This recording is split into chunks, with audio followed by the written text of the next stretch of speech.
Assalamualaikum warahmatullahi wabarakatuh.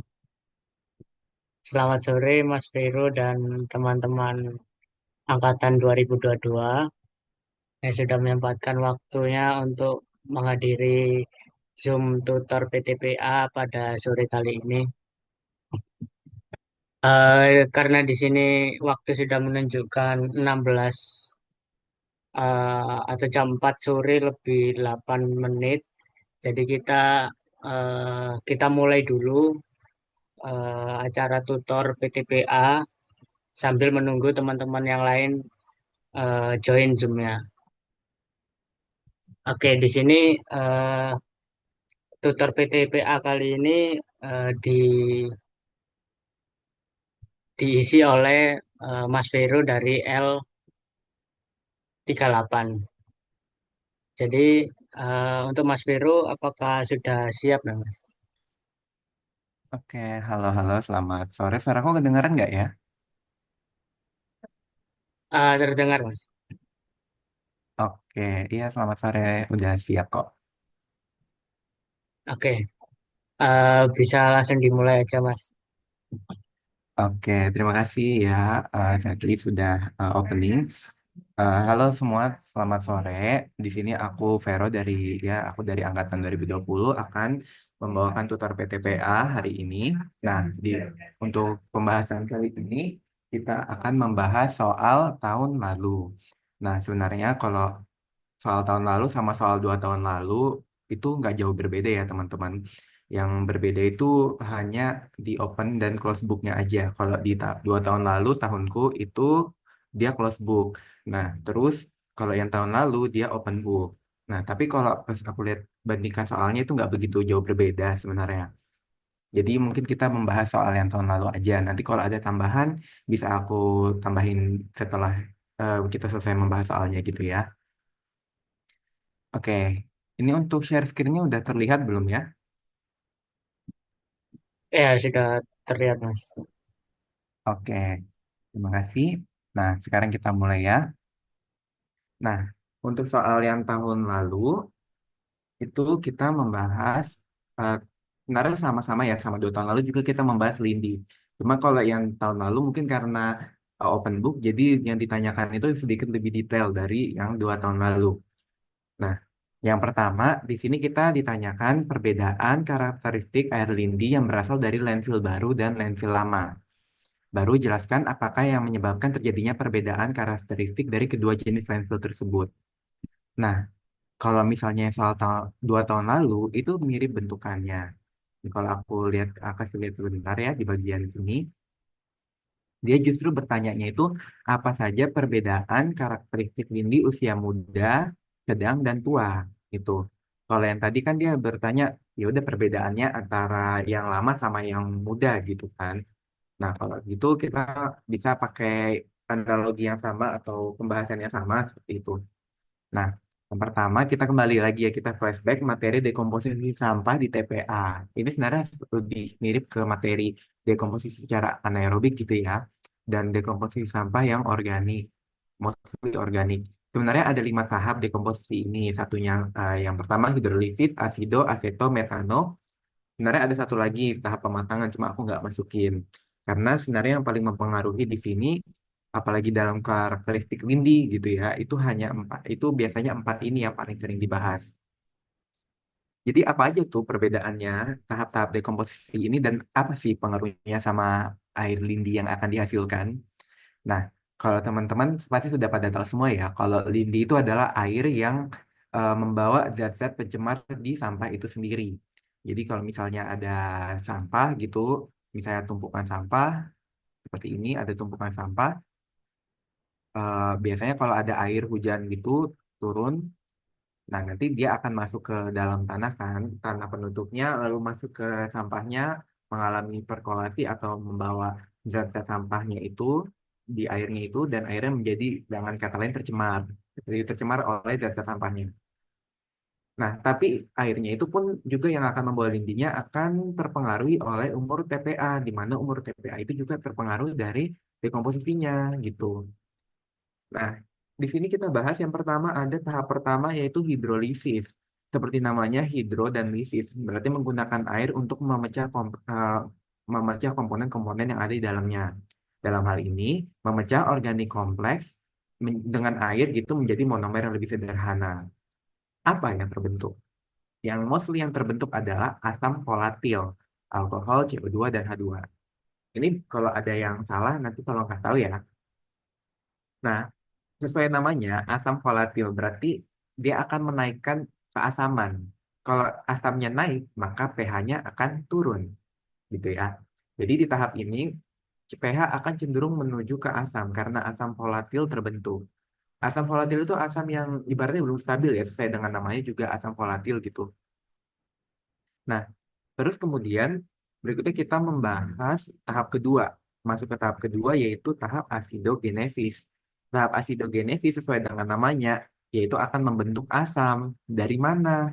Nah, jadi produk yang dari hidrolisis tadi akan diubah menjadi asam yang lebih stabil. Kok tadi kan awalnya asam volatil, baru akan berubah menjadi asam yang lebih stabil lah bahasanya, itu asam organik seperti asam asetat dan yang lain-lain lah. Pokoknya asam masih dalam kategori asam lah. Jadi pH-nya tetap pH asam dan akan menurun.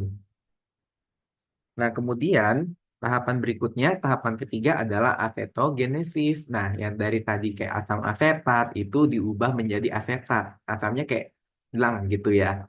Bahasa sederhananya itu asamnya hilang. Jadi asam volatilnya juga mulai berkurang tentu saja. Nah, karena asam-asam ini mulai berkurang, maka pH pun akan cenderung lebih ke basa. Jadi pH-nya akan naik seperti itu. Jadi asetat, hidrogen, CO2 gitu ya di asetogenesis ini. Nah, tahap terakhir adalah tahap metanogenesis. Metanogenesis sesuai dengan namanya akan menghasilkan gas metana. Gas metana itu dari produk-produk asetogenesis tadi. Asetat diubah menjadi dengan reaksinya akan merubah menjadi CH4. Nah, pH pun menjadi naik lagi gitu. Lindi akan menjadi stabil karena asam volatil menurun dan pH naik gitu. Satu lagi tahap pematangan itu juga akan lebih menstabilkan lagi. Cuma aku nggak tulis di sini. Nah, karena tadi sebenarnya itu adalah tahap dekomposisi ya, namanya juga tahap pemecahan organik gitu, maka BOD COD akan semakin turun semakin bertambahnya usia dari eh, TPA tersebut. Namun di sini karena banyak organik kompleks seperti contohnya protein juga terdekomposisi, NH3 justru cenderung meningkat gitu. NH3 itu adalah nitrogen yang sifatnya organik. Ya, kalau misalnya kalian pernah dengar, total nitrogen kan terdiri dari dua. Total nitrogen yang pertama itu dari yang nitrogen organik, yang satunya nitrogen anorganik kan. Nah, biasanya nitrogen yang anorganik itu kita sebut sebagai nitrit-nitrat biasanya. Dan yang anorganik itu biasanya ada NH3 ya, NH3 amonia. Dan biasanya dan lain-lain disebut dalam satu kategori yang namanya total jedal nitrogen. Yang menghitung biasanya ketetapan ini atau jumlah perhitungannya itu digunakan sebagai kadar indikator anorganik dalam air limbah tersebut. Nah, berarti dalam hal ini kita udah belajar nih dekomposisi sampah di TPA ada tahap-tahapan tersebut. Jadi kita bisa menjelaskan perbedaan karakteristik lindi yang berasal dari baru dan lama tentu saja akan sangat berpengaruh di parameter-parameternya. Nah, em, di sini aku langsung tulis ya. Kalau yang BOD COD itu tentu saja yang muda akan lebih banyak dari yang tua karena ya belum terdegradasi baratnya. Semakin dia tua akan mengalami perpecahan oleh empat tahap ini dan menjadi lebih sedikit kadarnya. Nah, kalau pH itu tadi seperti yang aku bilang, dia awalnya asam dulu, makin lama makin naik. Intinya begitu. Kemudian, nah kalau yang nitrogen organik tidak termasuk amonia ya. Amonia kan tadi terbentuk banyak di akhir. Kalau nitrogen organik sendiri yang kata di dalam kurung mungkin adalah TKN gitu, dia cenderung tetap lebih banyak di muda. Nah, tapi nanti seiring berjalannya waktu dia akan berkurang gitu. tapi dia akan hadir dalam bentuk amonia. Terus kalau amonia sendiri justru dia lebih banyak di yang tua gitu. Lebih banyak di tua, baru habis itu makin lama makin sedikit gitu. Salah ya, kebalik ya. Kalau amonia kan tadi aku bilang di metanogenesis akan semakin banyak, berarti ini kebalik. Sorry, sebentar. Tadi aku bilang kalau yang organik, nitrogen organik tidak termasuk ini, berarti kalau misalnya, oh ya benar benar benar. Amonia akan semakin banyak di usia yang tua, makin muda dia makin sedikit. Karena semakin beriring usia akan makin banyak terbentuk kan amonia. Ya, benar. Sorry, sorry kalau rancu ya. Nah, jadi kalau gitu nilai yang TKN tidak konsisten karena kan tadi TKN ini sebenarnya ditujukan sebagai organik ya. Entah itu amonia termasuk atau enggak, aku sebenarnya lupa. Tapi di sini, jadi kalau misalnya kalian mau bikinkan grafik perbedaan, maksudnya parameter-parameter itu lebih banyak kan yang mana, kalian jangan sebutnya itu dalam kondisi TKN. Karena kalau dalam kondisi nitrogen organiknya, itu kebalik sama amonianya. Itu kan sama-sama organik. Sedangkan TKN itu kan sebenarnya termasuk yang organik kan. Tuh. Nah, jadi kalau di sini, aku sarankan kalian sebut aja kalau amonia lebih banyak di usia yang lama daripada yang muda gitu. Nah, kalau yang nitrit-nitrat gimana? Kalau nitrit-nitrat itu seharusnya memang dari awal itu rendah karena kondisi TPA itu anaerobik gitu. Kondisi yang kan nitrit-nitrat akan muncul karena adanya aktivitas aerobik kan, di mana oksigen masuk, di mana dari misalnya NH3 itu akan berubah, ada O2 masuk gitu ya, akan berubah menjadi nitrit dan nitrat. Umumnya kan gitu. Tapi di sini kan karena kondisinya anaerobik dan bahkan mungkin kalau ada pun oksigen itu jatuhnya anoksik, mungkin itu tidak ada, dianggap tidak ada atau dicurigai tidak ada itu. Jadi di sini untuk parameter-parameter ini kita bisa menjawab untuk perbedaan karakteristik lindi yang dari baru dan lama tadi udah aku jelaskan dari parameternya. Terus apakah menyebabkan terjadinya perbedaan karakteristik dari kedua jenis lensa tersebut? Ya tahapan yang ini yang A. Ini nanti aku perbaiki ya yang A dan B-nya. Jadi intinya kedua jawaban ini akan bisa menjawab pertanyaan nomor satu. Nah, untuk nomor satu kira-kira dapat dipahami nggak? Atau apakah ada yang ingin ditanyakan? Kalau tidak ada yang ingin, kalau misalnya sudah oke, lanjut. Ayo teman-teman ketik satu di kolom chat biar aku bisa tahu kalau kalian eh, tidak ada pertanyaan gitu.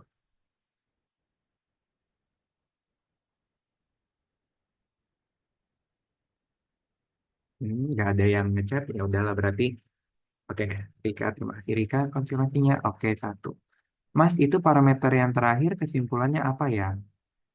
Parameter yang mana? Yang nitrogen anorganik kah maksudnya?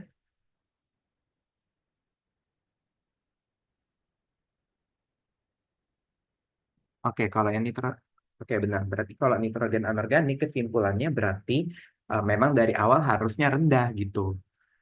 Nggak tinggi. Produksi nitrit-nitrat di dalam air lindingnya itu nggak tinggi. Karena kondisi TPA-nya memang dari awal anaerobik atau mungkin bahkan kalaupun ada aerobik itu jadinya semi aerobik gitu. Jadi nggak akan tinggi nitrit-nitratnya. Nitrit-nitrat akan tinggi ketika kondisi aerobik terjadi yang kayak akan oksigen gitu. Jadi gimana, Koida, apakah sudah paham dengan interpretasi untuk parameter terakhir? Oke, nggak ada lagi yang bertanya ya. Berarti kita lanjut ke nomor 2. Gambarkan sketsa siklus hidrologi yang terjadi di landfill serta penjelasan dari tiap tahapannya. Yang B, jelaskan nih mengapa tiap tahapan siklus hidrologi tersebut dapat mempengaruhi produksi lindi di landfill. Untuk menjawab ini, kita harus paham dulu apa sih yang terjadi, bagaimana sih skema pembentukan lindi sebenarnya di dalam TPA itu sendiri. Tentunya hal tersebut sangat tidak jauh dari kata air, hujan. Biasanya lindi kenapa bisa terproduksi terus karena adanya air hujan di TPA. Jadi di sini ada produksi water balance ya. Eh, produksi water balance, produksi lindi yang dihitung dengan water balance. Jadi in a nutshell, ini aku menjelaskan secara singkat ya. Dalamnya akan sangat anu lagi sebenarnya, akan sangat ribet kalau misalnya kita bahas lebih dalam. Karena prosesnya pun sebenarnya sangat banyak.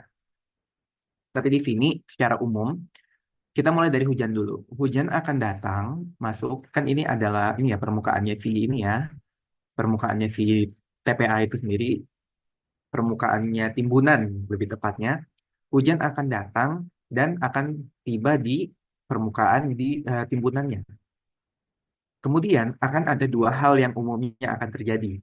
Yang pertama, dia akan mengalir ke drainase yang ada di sisi sisi timbunan atau menjadi runoff bahasanya, dan dia akan terinfiltrasi masuk ke tanah dan masuk ke timbunan sampahnya, terinfiltrasi.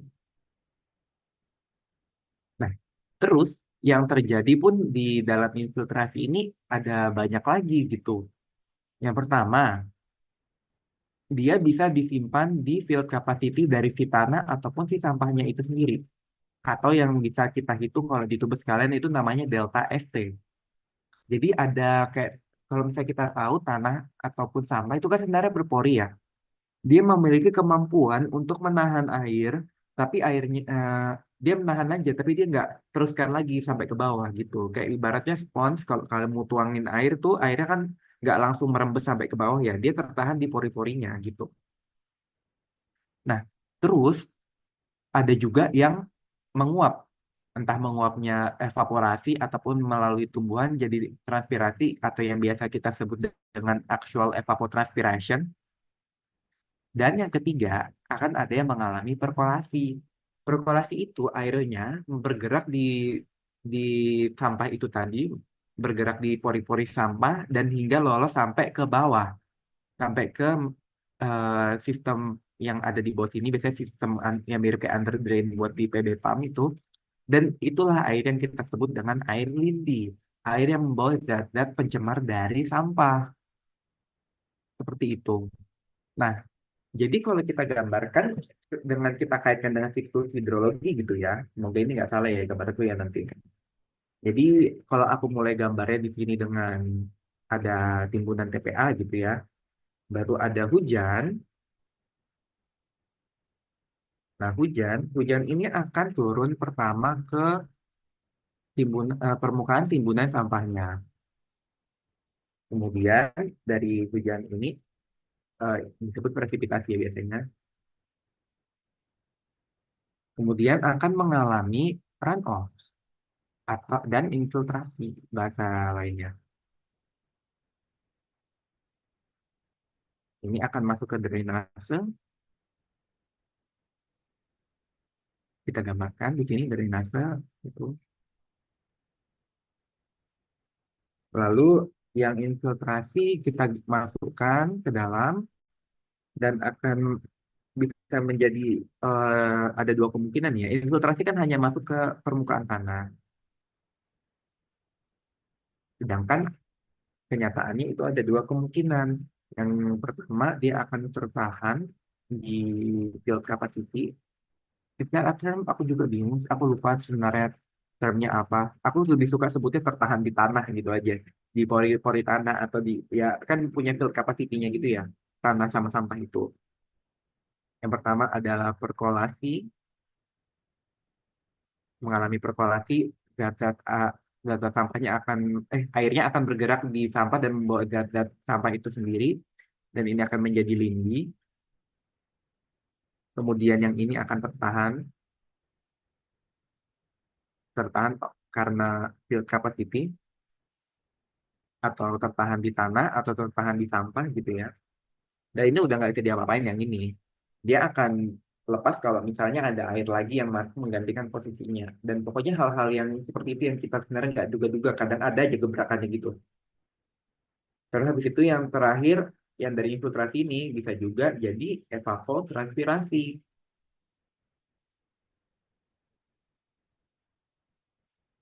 Evapotranspirasi umumnya karena apa? Karena menguap, ya karena apalagi kalau bukan karena suhu matahari gitu yang menyebabkan dia menguap dan ya udah berkondensasi jadi hujan, jadi awan hujan baru menurunkan hujan seperti itu. Terus yang drainase gimana? Yang dari drainase kan karena anggapannya semua lindi yang masuk ke drainase itu tidak tercemar ya bahasanya. Kalau itu sanitary landfill harusnya anggapannya itu nggak tercemar karena dia hanya mengalir di permukaan tanahnya. Jadi sebenarnya tujuan drainase pun untuk mengalirkannya ke badan air karena tidak tercemar sehingga beban IPL akan berkurang. Jadi kita anggap di sini drainase akan mengalir ke badan air, mungkin akan mengalami evaporasi atau hal-hal lain, lalu kembali lagi kondensasi lagi menjadi awan, baru hujan, baru habis itu ulang lagi dari awal, seperti itu. Nah, dari siklus hidrologi ini, pertanyaan B pun bisa dijawab mengapa tiap tahapan siklus hidrologi tersebut dapat mempengaruhi produksi lindi di landfill. Di sini sebenarnya yang paling penting adalah tahap presipitasi hujan itu sendiri, infiltrasi, perkolasi, runoff, evapotranspirasi sama yang tertahan karena FC ini, field capacity. Di sini aku udah tulis. Nah, kalau hujan itu sendiri, ya tentu saja akan mempengaruhi banyaknya debit air potensi menjadi lindi. Nah, kalau infiltrasi itu mempengaruhi seberapa banyak air yang akan masuk ke timbunan sampah, meskipun ujung-ujungnya nggak pasti jadi lindi ya. Baru yang berikutnya perkolasi. Nah, inilah yang akan menyebabkan air masuk ke timbunan sampah, tercemar oleh zat-zat yang ada dalam sampah, dan akhirnya menjadi lindi. Nah, kalau runoff, dia akan mengurangi debit air hujan yang terinfiltrasi. Dengan kata lain kan dia akan lari ya, nggak jadi masuk tuh, dia masuknya jadi ke drainase. Kemudian yang kelima ada evapotranspirasi. Nah, ini akan mengurangi jumlah air infiltrasi yang berpotensi menjadi lindi. Karena dia nggak jadi tuh entah perkolasi atau tertahan di FC, dia menguap ke udara dan menjadi kondensasi, jadi air hujan, lalala gitu. Dan akhirnya mengurangi jumlah air yang terinfiltrasi gitu. Yang terakhir, field capacity akan menyimpan air yang terinfiltrasi pada tanah atau biasanya juga sampah itu juga bisa menyimpan air, sih, ingatku. Nah, itu jawaban A dan B. Sekarang aku pengen tambahin. Sebenarnya kalau di luar dari itu ada tuh pertanyaan di 2 tahun lalu tuh seperti ini. Ini kan kalian kemungkinan close book ya. Kalau misalnya ditanyanya seperti ini nanti aku share ini soal yang tahun lalu gitu ya. 2 tahun lalu. Kalau ditanya faktor-faktor apa saja yang perlu faktor-faktor apa saja yang mempengaruhi debit lindi dari metode water balance, kan tadi kita sebenarnya menghitung water balance ya.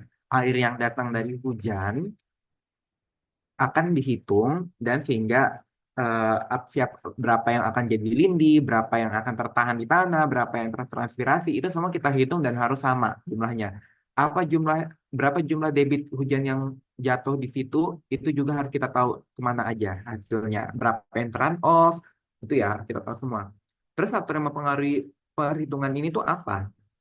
Yang pertama adalah suhu setiap bulannya. Yang ini akan jelas mempengaruhi evapotranspirasi gitu ya dan akan mempengaruhi banyaknya air juga yang terinfiltrasi. Debit hujan juga kita harus perhatikan karena tentu saja itu asal muasalnya, jadi no debat di situ ya. Kemudian yang ketiga adalah koefisien runoff. Nah, ini akan berkaitan dengan jenis tanah penutupnya gitu. Kalau ternyata tanahnya itu tidak terlalu berpori gitu ya, runoff-nya akan semakin banyak gitu kan. Dengan kata lain, air yang akan didrainase juga akan semakin banyak, yang tidak tercemar diharapkan juga tidak banyak gitu. Nah, sama dengan yang tadi, jenis tanah penutupnya akan mempengaruhi koefisien runoff gitu. Dan infiltrasi juga. Dan juga dia memiliki kemampuan untuk menyimpan air. Karena yang aku bilang tadi, field capacity-nya akan berpengaruh. Ini in a nutshell untuk penjelasan yang nomor 2 ya. Sebenarnya cukup harus dipahami secara anu lah. Harus dipahami intinya itu seperti ini dalam perhitungan water balance. Yang sangat mempengaruhi itu dari hujan sebenarnya. Dari hujan, dari mana. Kalaupun kita memperhatikan lagi lebih detail dalam perhitungan ini untuk anu aja ya, bayangan aja. sebenarnya water balance itu lengkapnya itu ada banyak lagi. Nggak hanya menjadi runoff atau menjadi perkolasi lindi tersimpan di field capacity atau evapotranspirasi. Nggak hanya itu, ada lagi air yang akan digunakan untuk proses biokimia. Ada lagi proses yang akan menyebabkan gas, apa ya namanya itu? Pokoknya prosesnya itu dia memproduksi gas itu memerlukan air juga. Jadi perhitungan air juga diperhatikan di situ.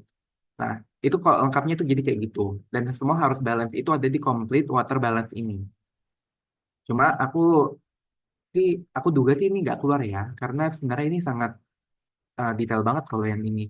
Tapi kalau misalnya nanti diminta coba jelaskan water balance yang sangat detail, itu aku akan aku akan ajari ini kalian. Jadi hujan ditambah sama air yang existing dari si sampahnya itu tadi, ditambah sama air yang dibutuhkan untuk proses biokimia, itu harus sama dengan air yang hilang karena evaporasi yang menguap, air yang hilang gara-gara proses pembentukan gas, ditambah sama air yang hilang karena kehilangan licin atau ini harusnya sih sama kayak APWL ya, accumulated water loss. Ya, aku lupa P-nya apa.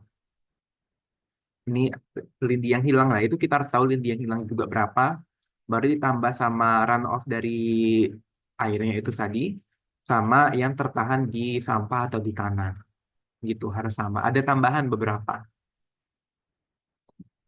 Oke, sampai di nomor 2 ini kira-kira apakah ada pertanyaan? Kalau ada pertanyaan langsung saja on mic atau tulis di kolom chat. Kalau nggak ada, ketik satu.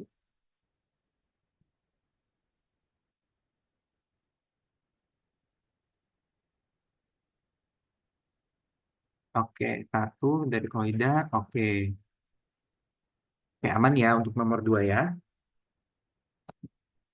Oke, kita lanjut ke nomor 3.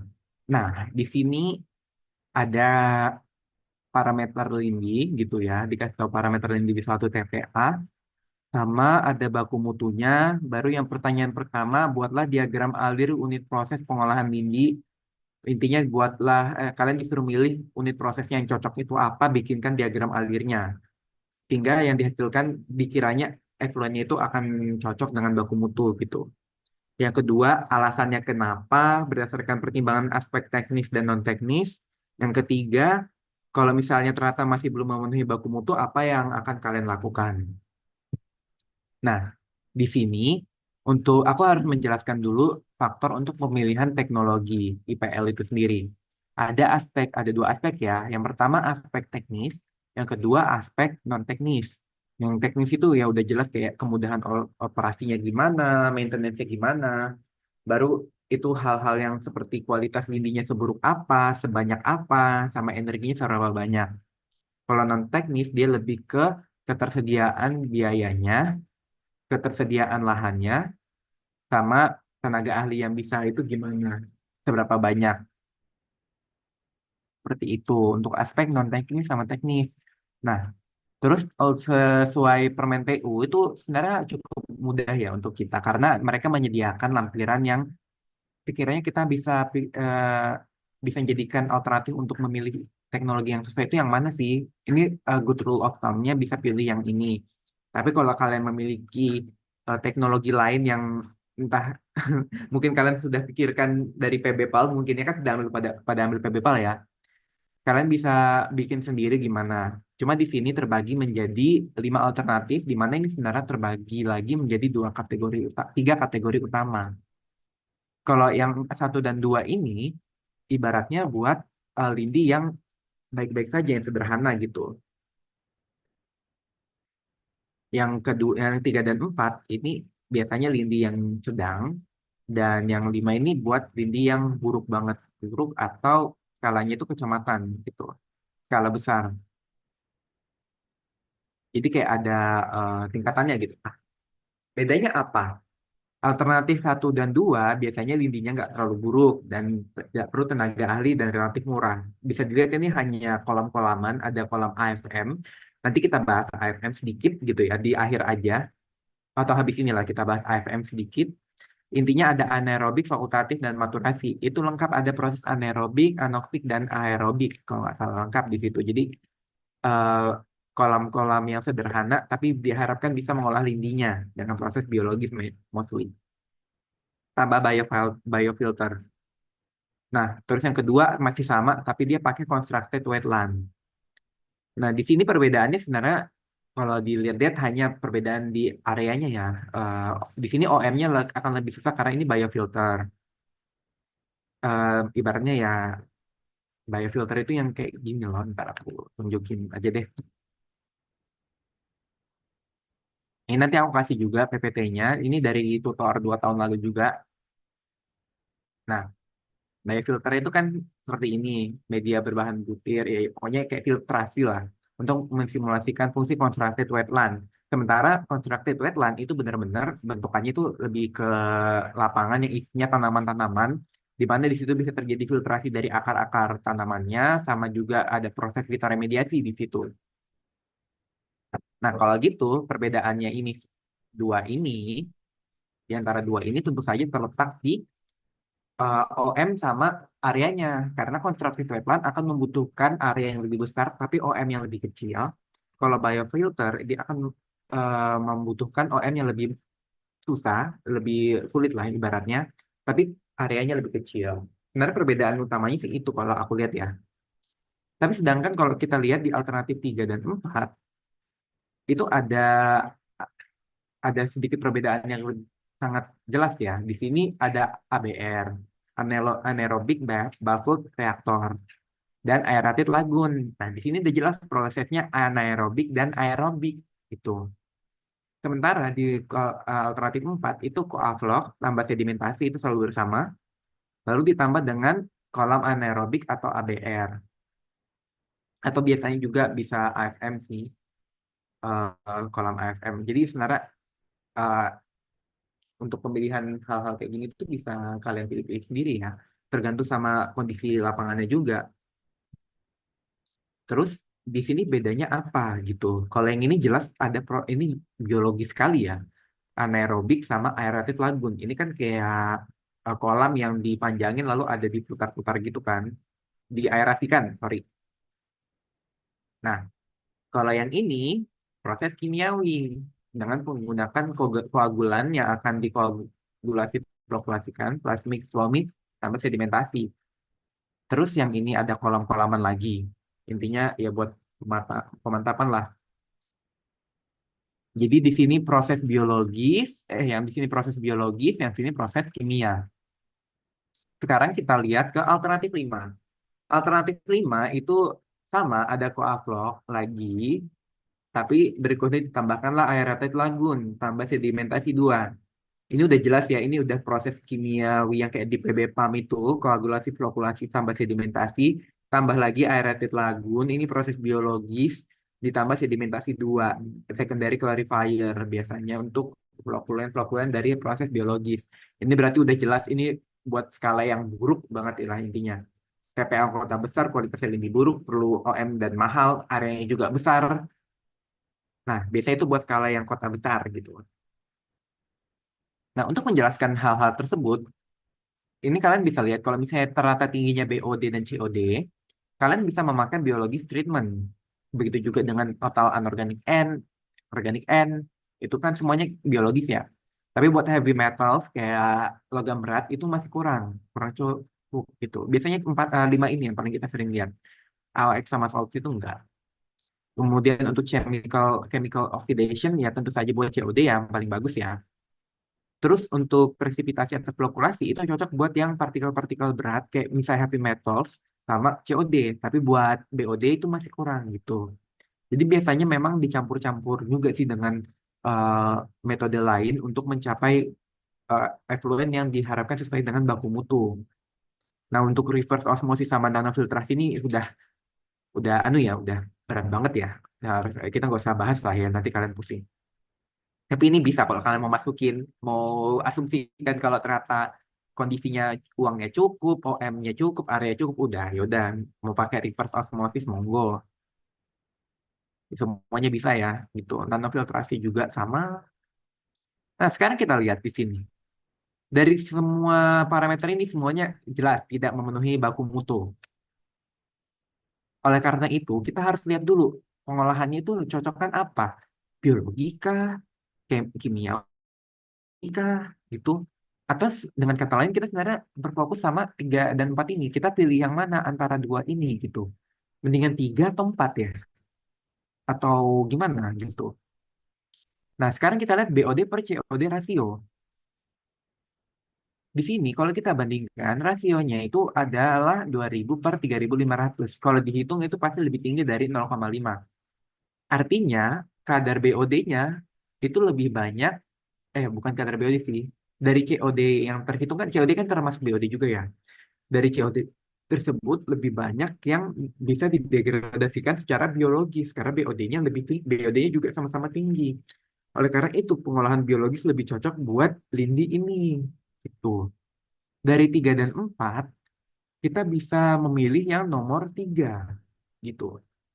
Anaerobic Baffled Reactor. Karena kalau yang 4 dia lebih ke arah presipitasi fluktuasi, chemical oxidation juga masih kayak kurang itu. Dia lebih ke buat COD sama heavy metal. Tapi di sini nggak ada heavy metal juga kan nggak dikasih tahu kan. Mungkin dalam tes ini ya bisa termasuk. Cuma pun eh, lebih tinggi BOD juga sebenarnya. Sedangkan BOD buat presipitasi fluktuasi ini kurang gitu, kurang disarankan. Oleh karena itu, alternatif 3 lebih cocok untuk BOD COD yang tinggi. Nah, tapi di sini juga sebenarnya alternatif 4 pun tetap bisa sebenarnya. Karena kalau kalian lihat itu ada kolam-kolaman juga di bawah yang itu bisa membantu, kiranya membantu untuk menangin BOD. Tapi lebih cocok yang ketiga karena full dia lebih ke biologis ya. Jadi sebenarnya kalian mau jawab 3 atau 4 itu sebenarnya selama kalian bisa jelasin pakai alasan yang mana itu udah benar. Oke, kemudian eh, em, tadi udah sampai mana ya? Namun BOD yang COD rendah juga menandakan organik yang bisa tidak, apa sih aku tulis apa sih ini? Hapus aja deh.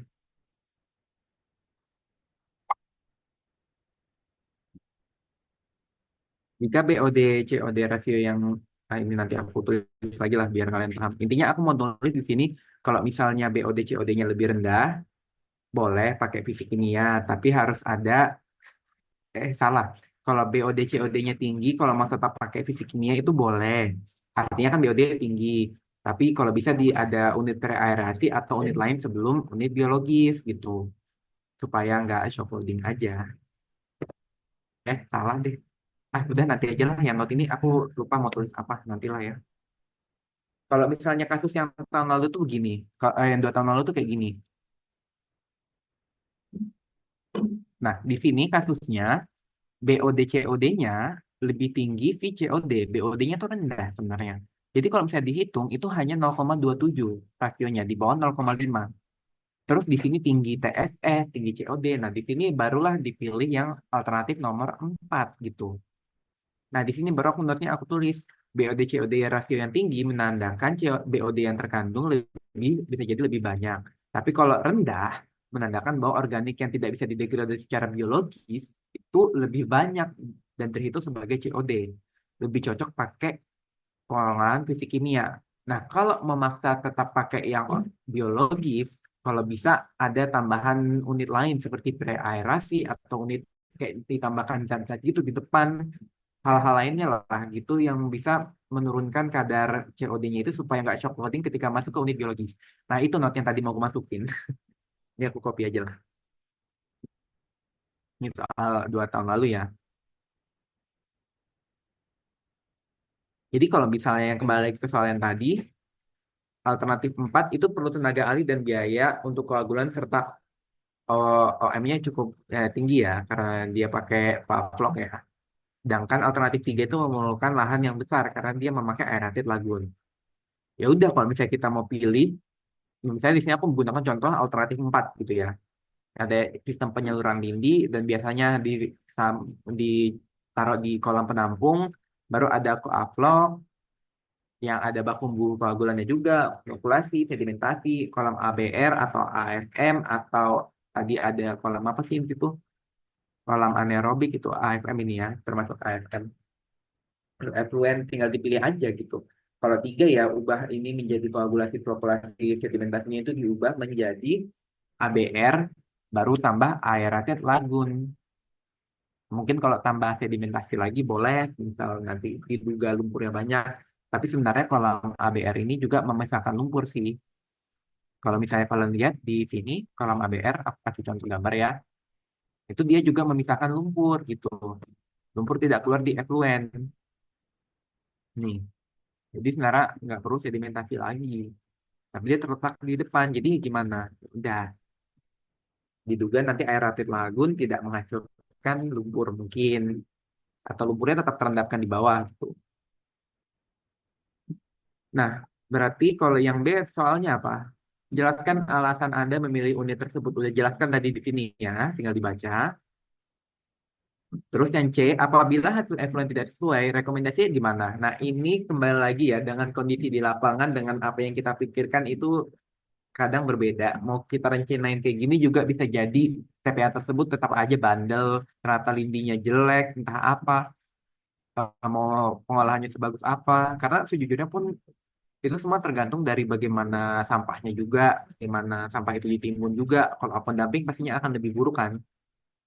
Nah, kalau misalnya seperti itu, yang benar adalah kita harus melakukan evaluasi dulu terkait dengan karakteristik lindi dan efektivitas pengolahan IPL itu sendiri.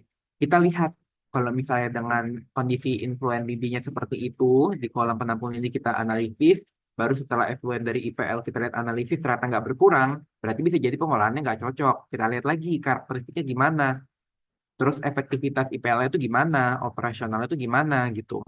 Kalau memang nggak cocok ya harus diganti. Dan terus kalau misalnya ternyata memang sebenarnya cocok, cuma shock loading lah bisa terjadi ada shock loading di unit biologisnya. Ternyata entah apa yang terjadi gitu, mungkin COD-nya terlalu besar atau yang non biodegradable lebih kurang gitu, non biodegradable-nya lebih banyak sehingga mengganggu yang biologis atau biologisnya terlalu terlalu banyak. Tambahkanlah unit lain yang bisa membantu mengolah lidi tersebut tanpa harus mengubah sistem awalnya.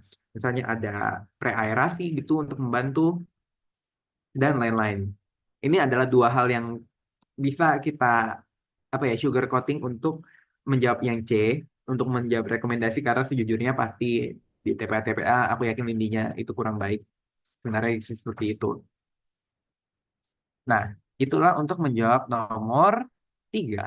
Ayo dua lagi selesai. Nah, sampai sini kira-kira apakah ada pertanyaan? Kalau ada silahkan tulis di chat. Kalau nggak ada silahkan ketik satu. Aku mau minum dulu.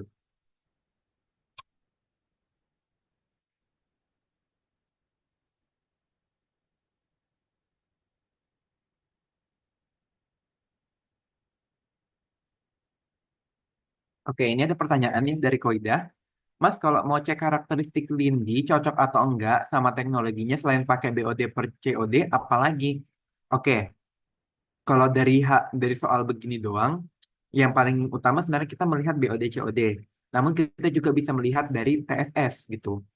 Seperti yang aku bilang tadi, kalau TSS kan sebenarnya berupa yang tersuspensi padatan itu bisa banyak banget ya. Bisa dalam artian dia itu heavy metals. Nah, kalau kayak gitu, TSS tinggi kan belum tentu dia itu organik yang terbiodegradable ataupun enggak. Tapi kalian bisa asumsikan kalau misalnya ternyata TSS-nya tinggi, dan apalagi didukung sama COD-nya yang tinggi, itu bisa jadi adalah yang tidak bisa didegradasikan secara biologis. Nah, kalau kayak gitu, lebih cocok memakai yang kimiawi, yang chemical oxidation, ataupun yang ini, yang coavlog gitu.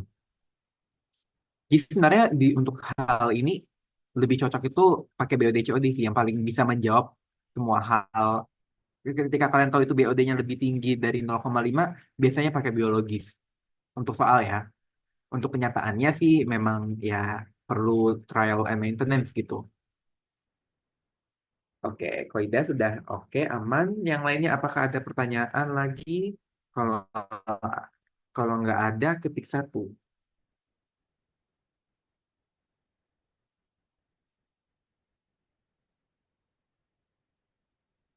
Oke, nggak ada yang menjawab satu, berarti nggak ada pertanyaannya. Kita lanjut ke nomor 4. Oke, di sini kita ada dihadapkan dengan map yang isinya itu adalah layout TPA. Jelaskan alasan peletakan sumur pantau. Oh, kita disuruh letakkan sumur pantau apabila TPA menggunakan metode sanitary landfill. Jelaskan alasan peletakan sumur pantau di tiap-tiap lokasi yang Anda tentukan. Baru salinlah layout pada lembar jawaban Anda. Berarti di sini kita harus analisis dulu. Pertama, sebelum masuk ke analisis, deh, kita lihat dulu terkait sumur uji. Sumur uji itu intinya adalah untuk melihat apakah air tanah yang terdapat di daerah itu tercemar atau tidak, tercemar dari zona penimbunan atau tidak, gitu. Makanya sumur uji itu sebenarnya cuma ada dua. Intinya itu peletakannya ada di dua tempat, yaitu di sebelum terkena zona zona penimbunan, yang satunya adalah setelah. Intinya itu pasti hitung, entah jumlahnya 5 kah, 4 kah, 3, 2, 1. Itu intinya, satu nggak mungkin sih. Itu intinya adalah melihat apakah air tanahnya itu ternodai atau tidak gitu. Ternodai oleh sampahnya atau tidak gitu. Nah, terus habis itu juga, makanya di sini disebutkan lokasi umur hiji harus terletak pada area pos jaga sebelum lokasi penimbunan sampah, di lokasi sekitar penimbunan, dan lokasi setelah penimbunan. Intinya hanya untuk melihat apakah tercemar atau tidak gitu ya. Penempatan lokasi harus tidak pada daerah yang akan tertimbun sampah. Jelas. Kedalaman sumur 20 sampai 25 meter dengan luas, ya luas lingkarannya 1 meter persegi. Oke, di sini ada dua tipe ya. Ada dua tipe TPA yang paling sering kalian sebut, yaitu adalah control landfill dan sanitary landfill. Udah jelas, kontrol lahan adalah lahan uruk terkendali. Nah, di sini lahan uruk terkendali itu berarti ditutupnya tidak harian gitu ya. Di sini kita langsung aja ke bagian sumur pantau. Itu minimal minimal dua, ada satu di hulu satu di hilir, udah jelas lah ya kayak tadi aku jelaskan. Nah ini udah paling bare minimum lah intinya si control landfill ini. Kalau sanitary itu enggak, dia nambah lagi satu di hulu, dua di hilir, plus satu lagi di luar lokasi sesuai aliran tanah supaya memastikan kayak di luar lokasi juga kayak nggak kena gitu. Jadi kayak mereka benar-benar bare minimum ditambah lagi supaya memastikan dia tidak tercemar gitu. Nah, kalau kayak gitu, kalau tadi aku bilang sebelum terkena zona penimbunan dan setelah zona penimbunan, kita lihatnya dari mana sebelum dan setelah itu? Dari kontur gitu. Nah, di sini kalian bisa lihat konturnya kalau aku gambarkan dari atas ke bawah gitulah ya. Begini, gitu kan. Intinya konturnya seperti itu. Berarti peletakan yang pertama hulu itu yang dimaksud itu adalah daerah sini, yang hilir itu adalah daerah sini, dan satu lagi di luar entah di luar pokoknya di luar lah. Intinya di luar mungkin di sini kan, di luar gitu. Terus untuk menjawab ini ya udah jawab aja gitu, gambarkan aja bulatannya di mana, entah satu di sini, terserah sih. Ini menurutku nggak ada jawaban benar dan salah sih. Kalau misalnya kalian lihat entah hulunya di sini, hilirnya di sini dua, satunya di luar lokasi, satunya luar di lokasi di sini, jawabnya terserah aja. Totalnya ada empat karena ini sanitary landfill. Ingat kalau sanitary landfill ada empat, kalau control landfill ada dua, satu hulu satu hilir. Kalau sanitary hulunya satu, hilirnya dua, satu di luar. Oke, yang ini sudah jelas ya, yang nomor 4 gampang ya. Apakah ada yang ingin ditanyakan? Kalau tidak ada, ketik satu lagi.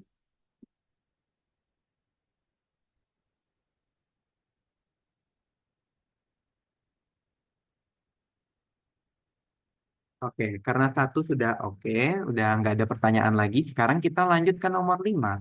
Nah, nomor 5 ini sebenarnya adalah soal yang sama dengan soal 2 tahun lalu, cuma diganti angkanya.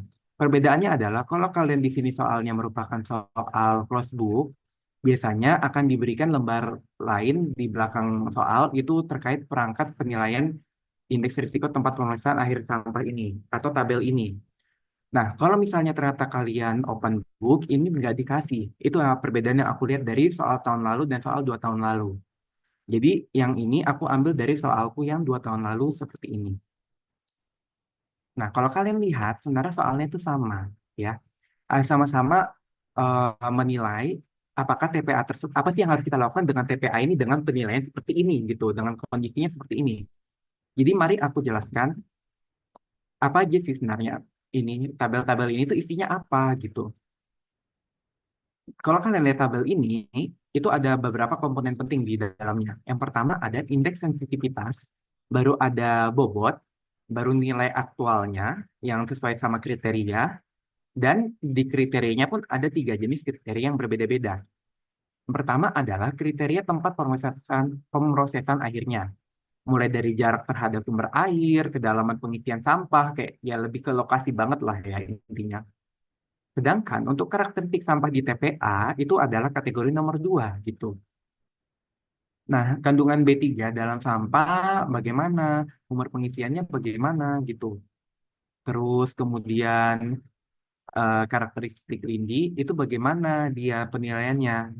Lihatnya bagaimana sih kalau kayak gini, maksudnya itu apa? Apa yang kita akan lihat ujung-ujungnya itu apa gitu. Sekarang kita lihat misalnya aku mempunyai TPA yang jarak terhadap sumber air terdekatnya itu adalah 3.000 gitu. Nah, kalau 3.000 berarti dia masuk ke kategori yang ini, dia kan nilai di tengah-tengah sini ya. Terus indeks sensitivitasnya itu kita lihat berapa di antara untuk nilai 3.000 indeks sensitivitasnya berapa. Kan nggak mungkin kita langsung ambil 0,25 atau 0,5 itu nggak bisa diambil sembarangan kayak gitu gitu. Kita harus menggunakan rumus interpolasi nilai dengan nilai yang sudah tersedia indeksnya itu berapa. Sudah dapatlah contoh, dapat indeks itu 0,3 contoh ya. Kita kalikan nilai indeks ini dengan nilai bobot gitu, dikalikan. Lalu hasilnya yang perkalian itu kita jumlahkan sama perkalian-perkalian lain. Jadi kita jumlahkan semuanya sama bobot-bobot ini, perkalian bobot itu kita jumlahkan gitu, kita jumlahkan dan jumlahnya itu adalah nilai kategori 1. Nah, kategori 2 juga sama kita jumlahkan, kategori 2, kategori 3 juga kita jumlahkan, kategori 3. Nah, setelah sudah 1, 2, 3 kita jumlahkan seperti itu ya. Hasil penjumlahannya kita jumlahkan, terus kita lihat di sini penilaian indeks risiko. Kalau dia hasilnya rendah, artinya TPA-nya itu masih tidak dalam kondisi yang akan mencemari lingkungan lah. Jadi bisa lah direhabilitasi gitu sebelum sebelum kita menutupnya. Atau yang nggak perlu sampai harus ditutup masih bisa direhabilitasi seperti itu. Kalau sedang 300 sampai 600 dia masih memerlukan penambangan dulu untuk bisa memanfaatkan sampah-sampah yang mungkin masih bisa digunakan atau kita memperbaiki struktur timbunannya sebelum direhabilitasi atau penutupan seperti itu ya. Kalau sangat tinggi itu sudah pasti harus ditutup. Karena apa? Loh kok aneh Mas, kok yang penutup kok yang sangat tinggi justru ditutup, kok nggak ada upaya untuk melindungi lingkungannya. Justru karena dia sangat tinggi indeks risiko bahayanya, maka kalau misalnya disentuh atau ditambang atau direhabilitasi justru bisa menyebabkan permasalahan lingkungan yang lebih parah atau mungkin bisa menyebabkan kematian buat yang melakukan. Contohnya kalau yang sangat tinggi itu bisa jadi di TPA-nya punya banyak bahan B3. Kalau TPA-nya punya banyak bahan B3 atau punya banyak gas bisa menghasilkan gas yang beracun, ya kalau kamu sentuh kamu bisa mati karena hal itu gitu loh. Oleh karena itu cuma bisa yaudah ditutupin aja, ditutup aja nggak bisa diapa-apain gitu. Itu maksud kesimpulannya. Sekarang kita membahas di soal ini gitu. Dari survei yang sudah dilakukan oleh soal, ada kategori ini, ada nilai 355 dari kriteria lokasi ini berarti kategori 1 totalnya adalah 555,5 kategori 1 ya kan? Saya tulis di sini 355,5. Sedangkan kategori karakteristik sampah ini adalah kategori 2. Berarti ini kategori 2 sehingga hasilnya adalah 110,5. Nah, sekarang yang nggak ada di sini adalah kategori 3 atau kriteria Lindi. Nah, dari sini kita hanya diberikan petunjuk berupa hitunglah nilai total indeks risiko dari kriteria Lindi menggunakan karakteristik Lindi pada soal nomor 3 dengan mengasumsikan konsentrasi TSS sama dengan TDS. Oke, berarti di sini konsentrasinya sama ya. BOD-nya segini, COD-nya segini, TSS diubah menjadi TDS adalah 300. Baru berapa nilai totalnya, sama rekomendasinya, sama langkah-langkah penerapannya. Oke, kita hitung. Nah, tadi kan aku sebut, untuk mengambil nilai indeks sensitivitas, kita nggak bisa langsung sekarapnya aja, langsung ambil nilai 0,75 atau ambil 0,6 gitu misalnya di sini. Kita nggak boleh sembarangan seperti itu, teman-teman. Kita harus menghitung nilai tengahnya atau nilai interpolasinya berdasarkan nilai aktualnya, gitu. Memakai rumus Y ini. Apa itu Y? Apa itu Y1? Apa itu X? Nah, sekarang kita lihat. Y adalah hasil yang kita mau cari, nilai indeks sensitivitasnya. X adalah nilai kenyataannya, berarti nilai si lindi-lindi ini, nilai si parameternya ini, konsentrasinya berapa. X1, X2 adalah rentang nilainya. X1 di awal, X2 di akhir. Berarti rentang nilainya ini, kalau ada rentangnya, X1-nya itu adalah, misalnya yang ini ya, contohnya yang ini, X1-nya adalah 2.500, X2-nya adalah 5.000. Y1, Y2, rentang indeksnya. Berarti Y1-nya adalah 0, Y2-nya adalah 0,25. Nah, sekarang kalau misalnya nggak berentang gimana, Mas? Misalnya yang kayak gini, dia ternyata hasilnya itu dapatnya misalnya untuk jarak terhadap sumber air terdekatnya ternyata 500 gitu. Kalau 500 kan nggak masuk rentang. Berarti anggaplah yang sebagai X1-nya itu adalah si yang 1.000 ini, yang menjadi X2-nya adalah si nilai aktualnya. Seperti itu. Ada beberapa kasus kalau bisa nilainya dibalik supaya hasilnya nggak negatif ya. Cuma intinya itu sama, intinya pengurangan. Mencari nilai tengah dari kita hasil pengurangannya.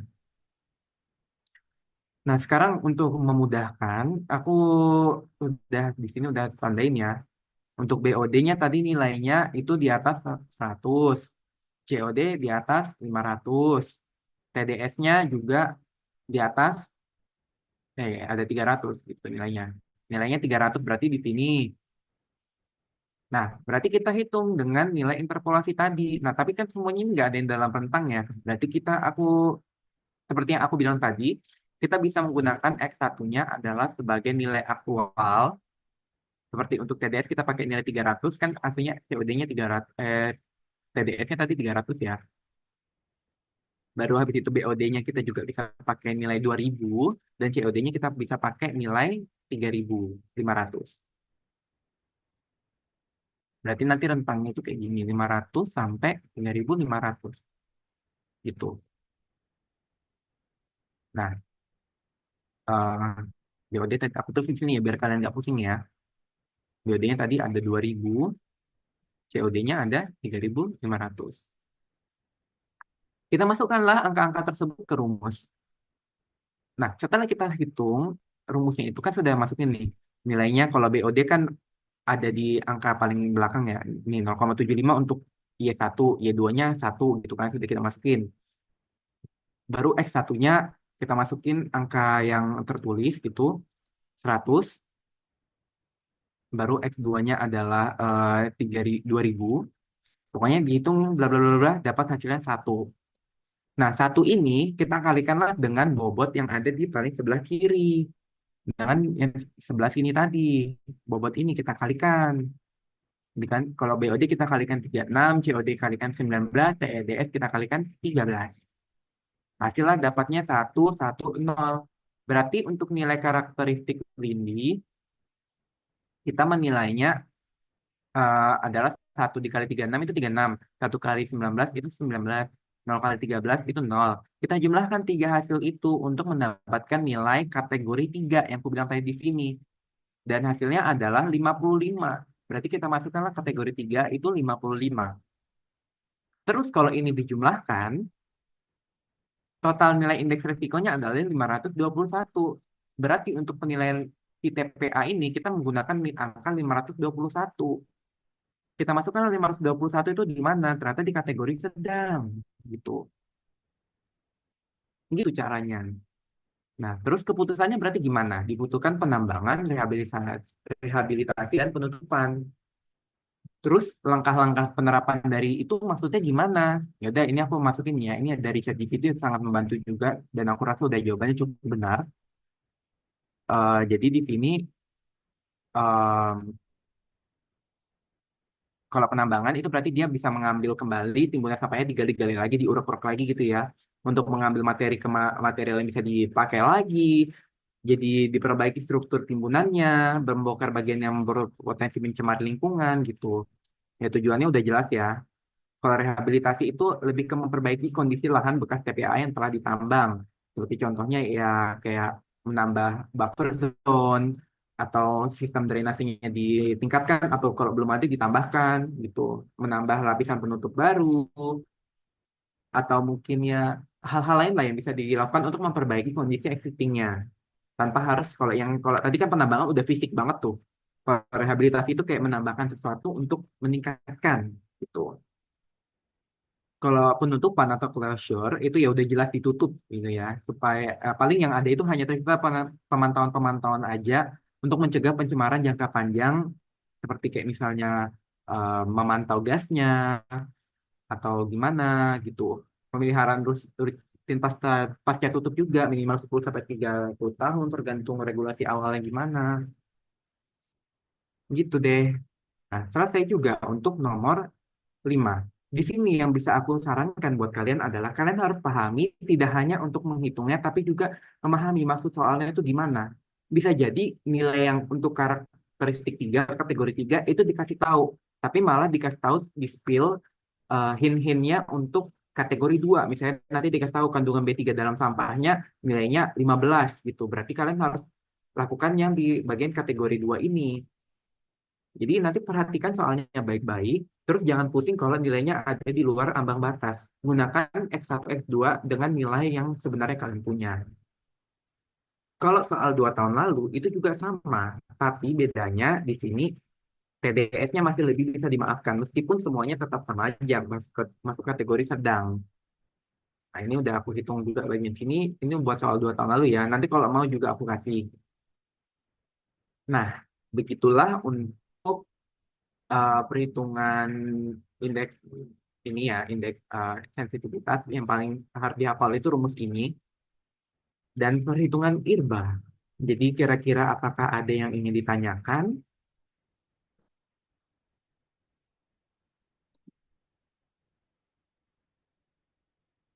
Kalau tidak ada yang ingin ditanyakan, bisa ketik satu. Kalau ada yang ingin ditanyakan, bisa tulis di kolom chat tuh. Mau bertanya, misalnya malu-malu gitu mau bertanya. Lebih baik kalian bertanya di sini sebelum kalian pusing nanti sama mengerjakan soalnya. Oke, satu, nggak ada pertanyaan berarti ya. Nah, terakhir sebelum aku tutup, aku boleh ini ya ngejelasin bagian yang tadi yang kolam-kolaman itu.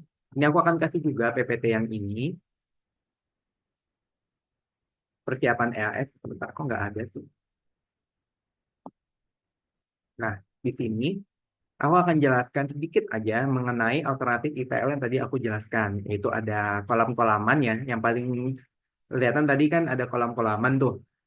Baru ada aerated lagoon, anaerobic bubble reactor gitu ya. Sebenarnya di sini tuh kalian bisa lihat di pro and con-nya dia sudah dibikinkan oleh Mbak Aida dari angkatan 2018. Terima kasih Mbak. Di sini ada kemudahan OM-nya, ada banyak ya. Kualitas lindinya juga bagaimana, kuantitas lindinya itu bagaimana gitu. Ada di sini tinggal dibaca aja. Dan kalau misalnya yang paling penting kalau aku sendiri untuk memahaminya ini, kolam AFM itu yang paling fleksibel untuk semua jenis ya. Tapi dia efektivitasnya tentu saja nggak begitu sebesar yang lain ya.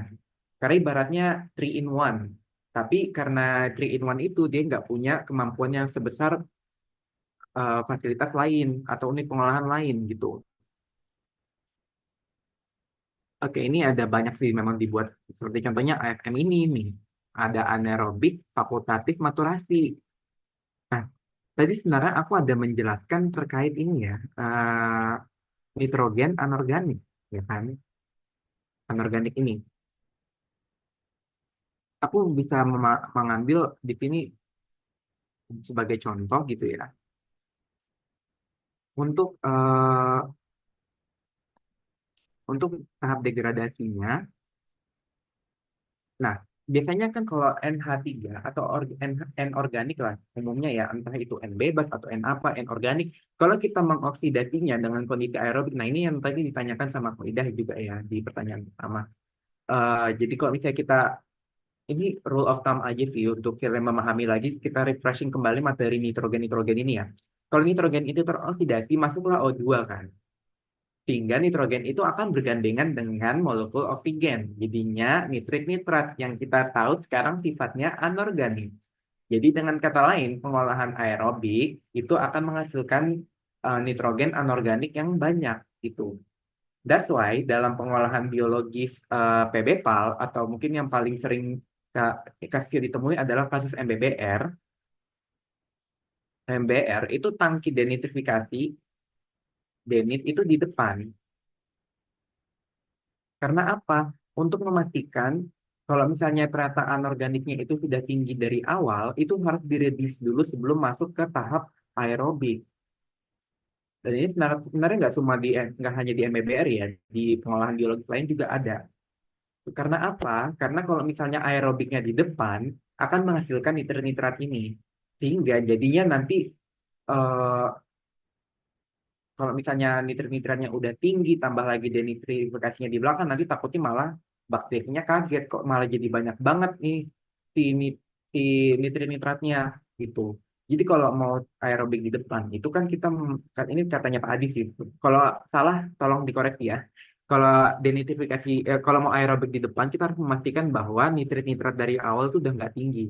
Karena hasil dari aerobik adalah anorganik ini, si nitrit-nitrat. Terus untuk menghilangkan ini butuhnya apa? Denitrifikasi. Denitrifikasi itu juga nggak gampang. Dia harus dalam kondisi oksigen yang harus dalam kondisi anoksik, di mana oksigennya itu terbatas. Terbatasnya itu gimana maksudnya, Mas? Kalau tadi kan oksigen yang aerobik itu udah sangat kaya akan oksigen ya, dimasukkan oksigen terus gitu. Sedangkan kalau dalam anoksik itu oksigennya terbatas, terbatas terikat sama molekul lain. Terikat sama molekul lain maksudnya adalah NO2 dan NO3 ini gitu. Jadi bakterinya menggunakan oksigen yang terikat oleh NO3 ataupun NO2. Hingga lepaslah oksigen itu. Nggak jadi nitrit-nitrat lagi, jadi N2. Gitu terkait ini. Nah, makanya untuk pengolahan lindi ini, kalian harus, kadang nanti akan aku menjelaskannya supaya takutnya kalian akan terpusing-pusing dengan kondisi anaerobik. Kenapa kok maksudnya dengan dengan anorganik N gitu? Apa hubungannya? Nah, sebenarnya hubungannya kayak gini. Kembali lagi ke siklus nitrogen. Jadi sebenarnya nggak usah pusing-pusing. Intinya itu nggak lepas dari kata aerobik dan anaerobik ataupun anaerobik gitu ya. Tapi yang paling berpengaruh banget sebenarnya aerobik karena dia menghasilkan anorganik gitu. Ini hanya refreshing materi aja supaya kalian bisa keep in your mind gitu ya. Nah, tambahannya udah cukup jelas gitu di sini. Dan kira-kira apakah ada yang ingin ditanyakan? Oh, sudah berkurang jadi 14 orang ya. 12 jadi oke. Oke. Sampai sini kira-kira apakah ada yang ingin ditanyakan? Teman-temanku, adik-adikku, anak-anakku. Ah, ini gak usah dibaca, gak usah dibaca. Ini tugas kalian ini.